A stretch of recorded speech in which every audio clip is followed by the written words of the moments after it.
এখানে কিন্তু অসংখ্য অনেক অনেক পলিথিন এখানে তারা সংগ্রহ করে রেখেছেন, এবং এই পলিথিনগুলো ঠিক এইভাবে চুল্লিতে ব্যবহার করা হচ্ছে।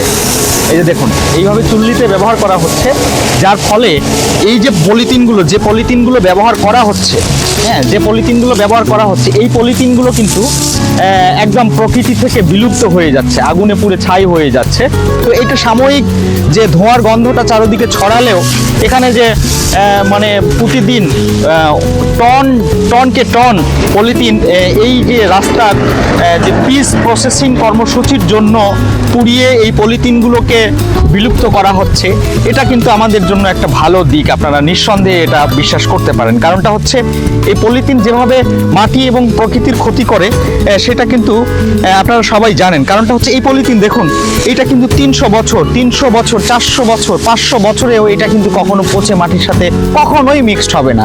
আর এই পলিথিন যখন এই যে বিশেষ একটা কর্মযজ্ঞে প্রতিনিয়ত ব্যবহার হচ্ছে প্রচুর পরিমাণ, প্রতিদিন সারা দেশব্যাপী, এটা দেখুন, এই যে প্রতিদিন সারা দেশব্যাপী প্রচুর পরিমাণ প্লাস্টিক বা এই যে পলিথিন জাতীয় পদার্থগুলো, এগুলো হচ্ছে আপনার এভাবে চুল্লিতে ব্যবহার করে পিস গলানোর কাজে, বা রাস্তার যে তেল ব্যবহার করা হয় সেটাকে গলানোর কাজে ব্যবহার করা হচ্ছে। এই যে দেখুন ভাই কাজ করছেন, হ্যাঁ, এই যে দেখছেন।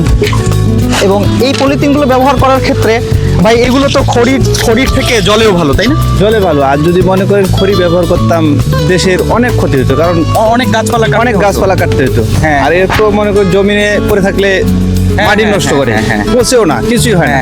তো ব্যাটারি আগুনে দিয়ে পুড়ে ফেলতেছে, ছাই হয়ে যাচ্ছে, এটাই ভালো।